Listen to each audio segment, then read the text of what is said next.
Halo Sobat PK, dimanapun Anda berada, bertemu lagi dengan saya, Joanita, dalam program Warta Karir. Nah, kalau biasanya kita bicara tentang karir, tentang jabatan, tentang lingkungan kerja, kemudian tentang jenis pekerjaan. Kali ini kita mau bicara tentang lingkungan kerja tapi yang berhubungan dengan mental health ya. Bersama saya saat ini sudah ada dua pembicara yang ahli di bidangnya. Seperti biasa ya, kita sapa dulu Mbak Fitri, praktisi HRD. Terima kasih sudah hadir. Terima kasih. Apa kabar Mbak? Baik. Alhamdulillah. Alhamdulillah. Dan kita juga kedatangan life coach Mas Heri Purnomo. Apa kabar Mas? Baik, Terima kasih sudah hadir. Sama-sama Kakak. Senang banget ya kita nih kedatangan tamu-tamu yang profesional di bidangnya. Nah, kalau tadi saya kan udah sempat spill ya Mas ke Sobat WK bahwa kita tuh mau ngomongin tentang lingkungan kerja dan juga mental health dari karyawan maupun leadernya gitu ya. Nah gini Mas, lingkungan kerja yang toksik itu kan biasanya tuh membuat karyawan itu merasa kurang serak, merasa kurang sejahtera, merasa ya Mas. Betul. Ya. Merasa kurang Itu sejahtera. penting tuh, itu perlu digarisbawahi betul. Sering kayaknya tuh kayak tiba-tiba kok capek, padahal masih pagi gitu kan ya. Terus stres yang berkepanjangan dan jenuh yang paling parah tuh jenuh. Karena kalau udah jenuh tuh udah nggak mau ngapa-ngapain kan Mas, kira aduh aku bosen nih ngerjain ini, padahal itu harus dikerjain. Nah sebenarnya kalau saya mau ke Mas Heri dulu ya Mbak Fit ya, apa saja sih faktor yang mempengaruhi kesehatan mental di tempat kerja gitu loh Mas? Oke. Kembali lagi, kalau saya kan selalu dari dalam dulu. Baik. Jadi yang mempengaruhi kesehatan mental seseorang di tempat kerja adalah murni bagaimana kita kan merasa tadi ya. Di konteks merasa kita harus mulai reframe lagi. Kalau perasaan itu adalah sintesa dari pikiran kita, ya, dari pikiran, dan pikiran itu kalau kita hanya memiliki ilmu yang sama dari tahun ke tahun, tentu perasaan yang kita miliki juga akan tetap sama. Nggak berubah gitu ya Mas? Betul, jadi perasaan itu belum tentu bisa divalidasi benar atau tidak, karena setiap orang pasti berbeda-beda. Karena kalau dilihat faktanya pasti ada yang bertahan dengan tetap bahagia, ada yang merasa mentalnya tidak baik-baik saja di lingkungan kerja seperti itu. Nah, penting kita mengubah pola pandang kita terhadap pekerjaan yang kita jalani saat ini, bos yang kita jalani saat ini, ataupun perusahaan yang kita jalani saat ini. Ya, itu kenapa dari awal pada saat probation di konteks pekerjaan itu kan proses kayak tunangan ya. Iya, jadi harus saling sama-sama nggak tahu ya Mas Betul, ya. sama-sama nggak tahu dan harus saling kenal dulu. Nah, kalau saya masuk suatu pekerjaan, tentu saya harus tahu budaya pekerjaan tersebut. Jadi cari tahu dan kenal lebih dulu. Betul, gitu ya Mas. Betul, kan saling kenal dulu. Sehingga karena itu kan pilihan kita. Jadi hidup ini hanya pilihan saja. Dan ketika kita sudah memilih itu, pastikan kita memiliki komitmen itu 100%. Buat saya, komitmen itu hanya 2. 0 atau 100.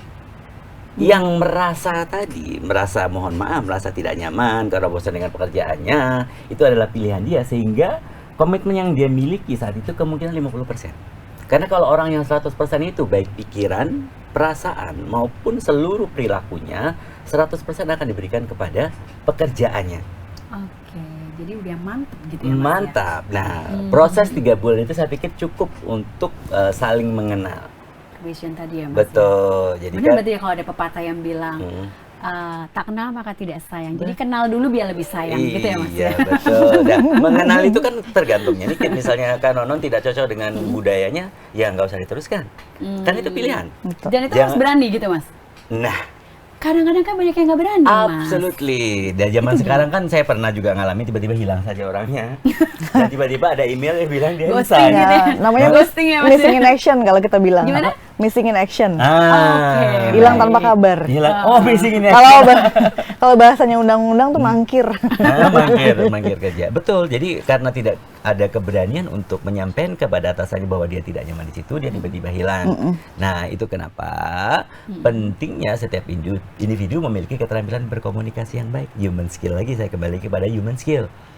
Kalau dia memiliki keterampilan komunikasi yang baik, bahwa kalau lingkungan kerjanya juga mendukung untuk setiap individu bisa menyampaikan perasaannya. Menyampaikan perasaannya, bukan hanya menyampaikan pendapat. Nah, itu baru bisa dikatakan bahwa lingkungan kerja itu sehat atau tidak. Nah, sehat atau tidak setiap individu berbeda-beda. Selalu melihat setiap individu berbeda.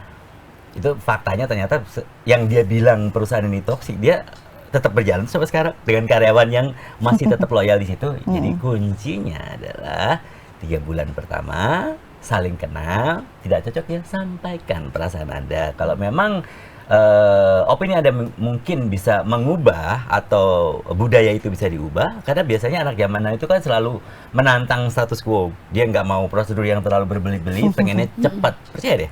Jadi birokrasi yang nggak gitu ya, betul. Mas, ya? Nah kadang kan birokrasi yang ribet itu mereka nggak mau. Kenapa harus begini kalau bisa begini? Itu selalu begitu. Nah kalau atasnya bisa menjelaskannya dengan baik dan bawahannya bisa menyampaikan perasaannya bahwa ini kayaknya perlu deh inovasi seperti ini. Wah enak itu budaya pekerjaan. Nah itu kan budaya kerjaan yang continuous learning kan, dia akan terus tumbuh secara perusahaan dari tahun ke tahun. Jadi kuncinya ya di individu dulu dan perusahaan. Diri kita sendiri Betul, dulu dan ya, Mas? perusahaan harusnya menurut saya juga fleksibel karena zaman era baru sekarang itu VUCA itu di era VUCA semua berubah cepat. Kalau sistem perusahaan juga tidak bisa berubah cepat dengan masuknya generasi baru ya akan sulit untuk bertahan. Sudah banyak banyak startup ya yang mungkin adapt-nya kurang, kan proses aware, accept, adapt lagi, saya kembali ke situ. Adapt-nya kurang ya collapse duluan, gitu sih menurut saya Kak. Bilang Iya, hilang. Kalau itu bukan mangkir ya, kalau saya hilang. Bukan. Ghosting itu ghosting, Mas. Ghosting beda lagi tuh. Bangkrut. Baik, jadi dari Mas Heri tadi pokoknya kenali dulu diri kita dan juga tadi seperti yang saya bilang kalau udah kenal kan udah jadi makin sayang gitu ya Mas ya. Kalau makin sayang udah jadi terima saling menerima gitu ya Mas ya. Nah, baik saya mau ke Mbak Fitri. Mbak Fitri sebenarnya kalau lingkungan kerja yang toksik, cirinya tuh kayak apa sih Mbak yang supaya kita kayaknya lingkungan kerja gue toksik nih. Jadi kita mesti kayak hati-hati, kayak warning mungkin untuk atasanmu juga, mungkin juga untuk bawa karyawannya itu gimana Mbak? Oke, kalau misalnya kita memposisikan diri di posisi pelamar ya. Kalau pengen tahu, salah satu ciri sih sebetulnya nggak melulu kemudian ini bisa dijadikan sebuah justifikasi. Salah satunya aja nih, mau lihat di perusahaan sebenarnya toksik apa enggak adalah lihat turnovernya, seberapa sering karyawannya resign gitu. Oh baik, itu salah ciri satu. khasnya ya Mbak? Salah satu turnovernya tinggi. Terus karyawannya itu nggak ngerasa engage gitu atau nggak ngerasa punya belonging sama perusahaannya, sehingga ya itu tadi dia beneran cuma datang kerja dapat terima gaji selesai, tapi dia nggak punya motivasi untuk kemudian kontribusi lebih ke perusahaannya. Gimana caranya perusahaan ini bisa lebih baik dengan adanya saya di sini gitu. Standar gitu lah Standar, Mbak, betul. ya. Jadi turnover yang tinggi itu jadi salah satu ciri gitu. Nah, kalau kita masuk ke dalamnya, udah di dalam kan saya bilang kita bisa milih perusahaan, tapi kita nggak bisa milih atasan, nggak bisa milih coworker, nggak bisa milih bawahan gitu kan. Jadi terima aja udah given gitu. Nah, betul tadi yang Heri bilang, balik lagi ke diri kita masing-masing. Jadi yang orang lain bilang toksik belum tentu saya bilang toksik. Yang Heri bilang nggak toksik, barangkali buat saya toksik gitu. Itu balik lagi kemana? Panjang banget dirunutnya ya, dari pengalaman hidup, dari seberapa kita punya kedewasaan untuk menerima itu gitu. Nah kalau balik lagi ke pertanyaannya Mbak Nonon, tadi kan udah employee engagement-nya nggak terlalu tinggi, terus biasanya tadi lingkungannya atau ya budaya kerjanya tidak membuat seseorang itu bisa dengan sangat mudah menyampaikan, tadi benar nggak cuma pendapat tapi perasaan gitu, bahwa hari ini saya lagi sedih, saya boleh minta waktu sebentar nggak untuk barangkali break di break room untuk ya mungkin kalau dulu saya punya kantor yang ada ruangan khusus namanya ruangan katarsis. Jadi kalau lagi gitu ya? bete masuk ruangan teriak-teriak terus gitu keluar lagi gitu. Ada peredamnya pasti ya? Ada dong. Kalau nggak kesian. Gitu itu salah satunya. Datangin digeruduk temen-temennya gitu. Sama juga yang tadi saya bilang perusahaan yang kayaknya kepingin bikin karyawan itu merasa bahwa pekerjaan kita itu jadi hal yang paling penting dalam hidup gitu. Jadi setiap saat tuh kayak harus standby ketika harus ditelepon atau meeting setiap saat, weekend ditelepon lo harus terima, kayak gitu-gitu itu buat saya toksik sih gitu. Jadi kita nggak punya waktu buat hal lain yang barangkali lebih bisa membangun diri kita gitu. Ya pekerjaan sih memang harus kita selesaikan, tapi nggak juga harus menyita kehidupan pribadi juga gitu. Oke, Tuh. baik. Jadi kenali diri sendiri. Tapi memang ada beberapa orang ya Mbak, ya Mas ya. Saya punya beberapa teman, itu yang malah seneng lah kalau misalnya dia di tengah keluarga dia atau di tengah-tengah teman-teman dia, tiba-tiba dia ditelepon dari kantor tuh buat dia pride. Bener Mas? Oh, Kayak gitu, kan Mbak. berbeda lagi tuh. Saya sampai gini-gini, Oke. sampai seperti itu Kak. Iya, itu gue sih bangga karena apa? Ya gue pasti penting gitu loh. Jadi dia pride, buat dia tuh pride gitu loh. Mbak. Aku sampai yang wow sekali. Ya, kita benar seperti Ya. Mas Heri bilang, Benar. tergantung dari diri kita menerimanya seperti apa dan Betul. melihat dari kacamata sisi yang mana gitu ya Mas ya. Benar, jadi kan ada Setuju, perusahaan setuju. juga nih. Perusahaan yang justru sebaliknya. Jadi ketika karyawan cuti dilarang membuka email ataupun grup Menjawab WhatsApp, telepon betul, gitu. menjawab telepon dilarang. Ketika itu ditemukan, itu akan diberikan surat peringatan. Iya, ada SP. Jadi untuk memastikan karena perusahaan, nah itu kan tergantung lagi. Ketika dia probation tadi, masa percobaan tadi, dia perusahaannya seperti ini nggak cocok sama gue. Kalau dari yang cerita Kak Nonon tentu dia nggak cocok. Nggak cocok sama Dia temennya justru Nonon pengen berarti. ditelepon pada saat Gue cuti. gue cuti, gue ditelepon di rumah. Gue lagi berenang, telepon gue dong gitu kali please, ini di dalam. gitu. Itu serius. Jadi kuncinya tetap di setiap individu dan saya yakin semua ini karena frekuensi toh. Jadi frekuensi yang sama akan selalu menarik sesuatu yang sama. Perusahaan dengan benar, frekuensi betul. atau budaya Iya. seperti ini akan menarik yang sama. Nah, Tarik Mas, menarik alam semesta ya Mas ya. betul. Dan sementara orang yang tidak cocok ya bilang saja. Nah, itu yang disebut dengan assertive communication. Assertive communication, Jadi dia harus benar. belajar untuk asertif. Bilang tidak juga tanpa merasa bersalah itu salah satunya. Jadi penting untuk sampai di sana. Jadi tahap percobaan Iya, kunci dia mau lanjut atau tidak, Iya, benar. budaya cocok atau tidak, gitu. Oke, baik. Nah, kadang-kadang kan suka, ya itu tadi ya, orang-orang yang seperti itu kan jarang banget ya. Mungkin disukai oleh perusahaan, wih, gila, suruh hidupnya buat perusahaan gitu ya. Tanpa dia menuntut bonus dan gaji lebih gitu. Dia manusia apa dewa ya? Gue curiga dewa deh. Aku tuh juga bingung dengan temanku ini, tapi memang ada itu tidak satu Mas. Beberapa teman saya seperti itu, gitu loh. In your generation? Oke. Gitu. So, terima kasih. Itu menambah khasanah berpikir saya. Baik, Mas, saya tuh mau tanya lagi ya Mas ya. Kemudian gini Mas, ketika kita sadar bahwa lingkungan kerja kita tuh nggak sesuai dengan kesehatan mental kita, gitu ya.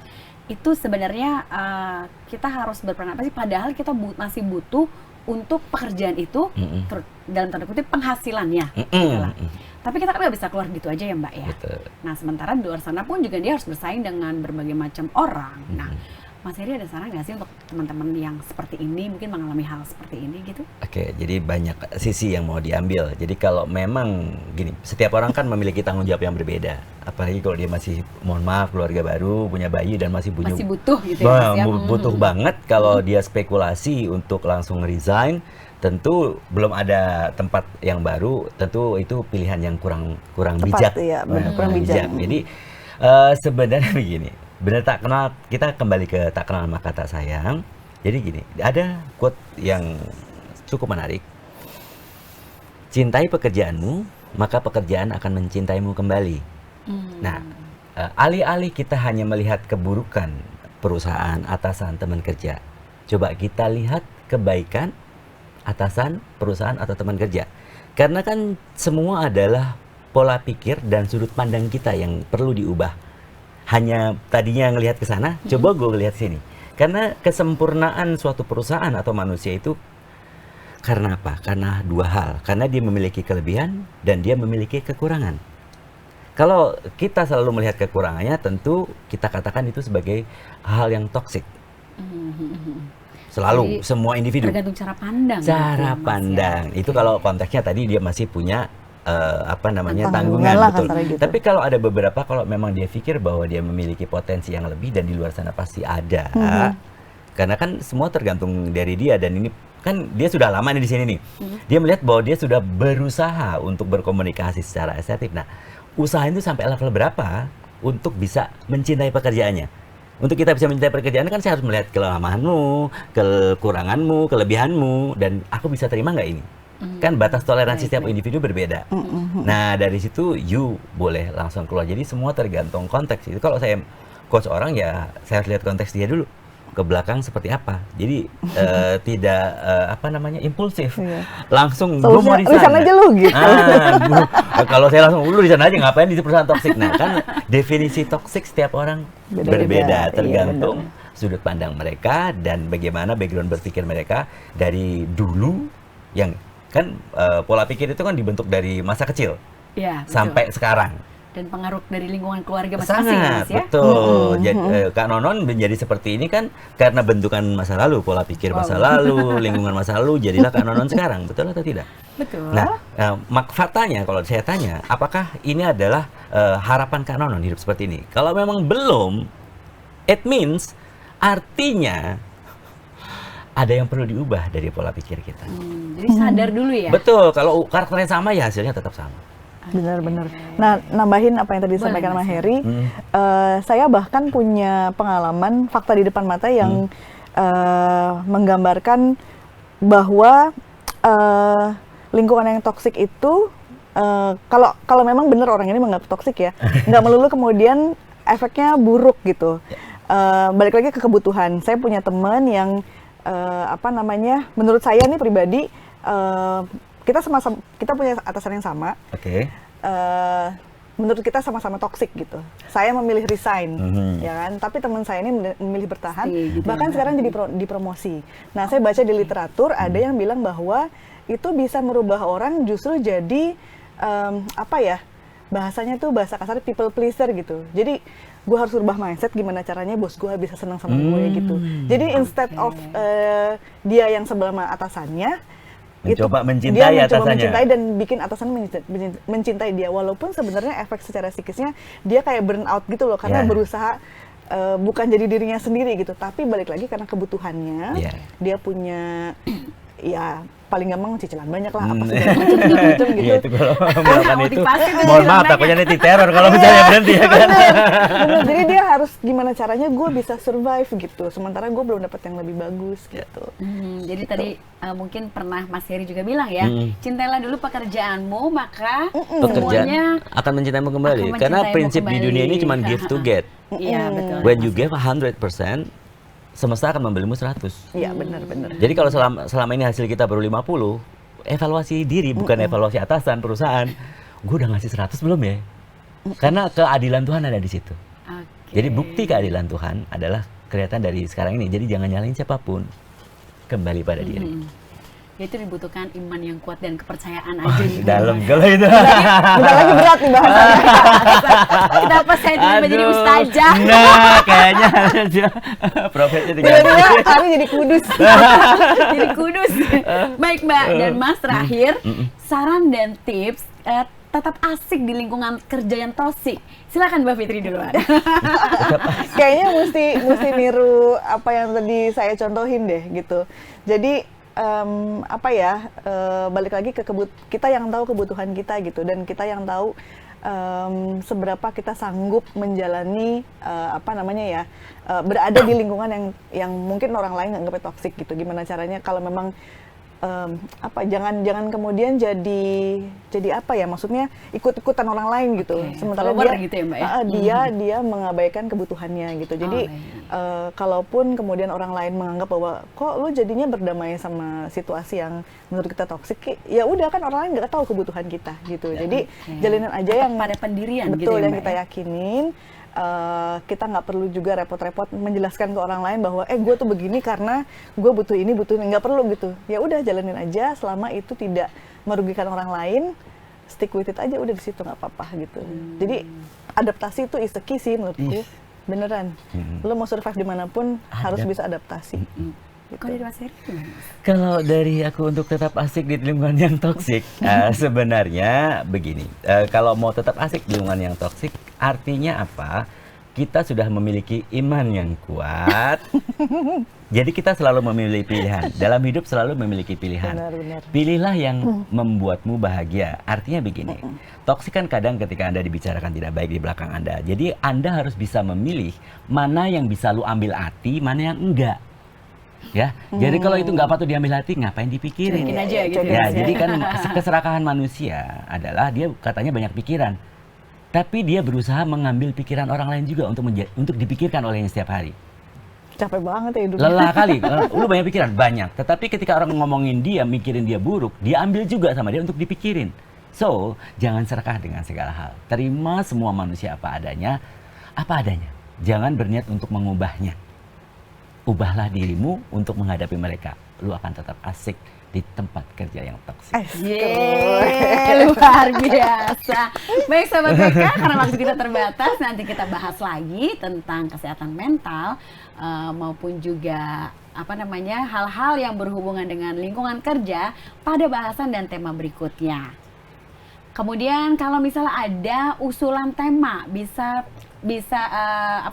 teman-teman tulis di komen di bawah ini mau tema apa, atau ada pertanyaan mungkin untuk Mbak Fitri, untuk Mas Heri gitu ya. Nanti kita akan bantu untuk jawab karena kita memang belum buka pertanyaan dari luar nih ya Mbak. Iya, Karena bisa panjang, bisa 2 hari nih kita nanti lama-lama bisa live kita ya. Nah, Boleh jawab pertanyaan. Oke, semoga aja nanti kita bisa live. Segera dinantikan, nanti kita bicara dengan tim. Baik teman-teman, sampai ketemu lagi. Saya dengan Joanita pamit undur diri. Terima kasih sudah menyimak kami hari ini. Sampai jumpa lagi.